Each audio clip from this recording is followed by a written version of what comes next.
Pernah nggak sih kamu melihat orang yang usianya sama denganmu, lalu tiba-tiba muncul pikiran, kok dia sudah jauh itu ya? Ada yang karirnya terus naik, ada yang bisnisnya berkembang, ada yang sudah punya rumah, sementara kamu mungkin baru kehilangan pekerjaan, baru menutup usaha, atau justru baru sadar kalau selama ini kamu berjalan di jalan yang salah. Lalu muncul pertanyaan yang diam-diam menyakitkan. Kalau aku harus mulai lagi di umur 30, apa sudah terlambat? Kalau kamu sedang di posisi itu, video ini untukmu. Jujur saja, yang membuat kita takut memulai lagi seringkali bukan karena pekerjaan ataupun usahanya, tetapi karena umur. Seolah-olah ada aturan yang tidak tertulis yang mengatakan kalau umur 30 itu semuanya harus sudah beres. Harus punya tabungan, harus punya rumah, harus punya karir yang stabil. Kalau belum, rasanya seperti gagal. Padahal, hidup tidak pernah benar-benar berjalan sesuai rencana. Ada yang kehilangan pekerjaan setelah belasan tahun bekerja. Ada yang usahanya bangkrut. Ada yang harus mengulang lagi dari nol karena kondisi keluarga berubah. Bahkan, ada yang baru menemukan pekerjaan yang benar-benar disukai setelah umur 30. Masalahnya, kita terlalu sering melihat hasil akhir orang lain. Kita jarang melihat berapa kali mereka harus memulai lagi. Coba bayangkan kamu sedang naik gunung. Di tengah perjalanan, ternyata jalur yang kamu pilih adalah salah. Apa yang harus dilakukan? Tetap memaksa naik lewat jalur yang salah atau turun sedikit lalu mencari jalur yang benar? Turun memang terasa seperti mundur, tapi sebenarnya itu bagian dari perjalanan. Begitu juga dengan hidup. Kadang kita harus berhenti, mengubah arah, dan memulai lagi.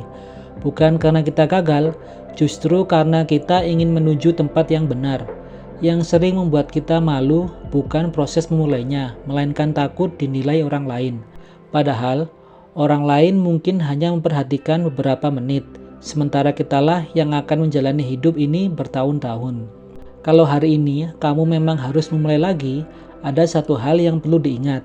Kamu tidak benar-benar mulai dari nol. Kenapa? Karena sekarang kamu membawa pengalaman. Kamu sudah tahu kesalahan yang dulu pernah dilakukan. Kamu lebih paham mana yang perlu dihindari. Kamu lebih kuat daripada dirimu 5 atau 10 tahun yang lalu.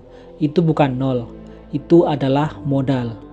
Lalu, berhenti membandingkan garis waktumu dengan orang lain. Tidak semua orang memulai dari titik yang sama. Ada yang mendapat kesempatan lebih dulu, ada yang harus membantu keluarga, ada yang menghadapi keadaan yang tak pernah dipilih. Fokus saja pada satu langkah berikutnya. Tidak perlu langsung memikirkan 5 tahun ke depan. Kalau ingin pindah pekerjaan, mulailah belajar keterampilan baru. Kalau ingin membuka usaha lagi, mulai dari skala kecil. Kalau ingin memperbaiki keuangan, mulai dari menabung sedikit demi sedikit. Jangan menunggu semuanya sempurna, karena hampir tidak ada orang yang merasa benar-benar siap saat memulai sesuatu yang baru. Kalau hari ini kamu merasa harus mengulang dari awal, jangan melihatnya sebagai hukuman. Lihatlah sebagai kesempatan. Kesempatan untuk membangun hidup yang lebih sesuai dengan dirimu yang hari ini. Karena kita sekarang bukan lagi orang yang sama seperti 5 tahun lalu. Dan itu berarti kita juga bisa membuat keputusan yang lebih baik. Jadi jangan takut memulai lagi di usia 30 tahun.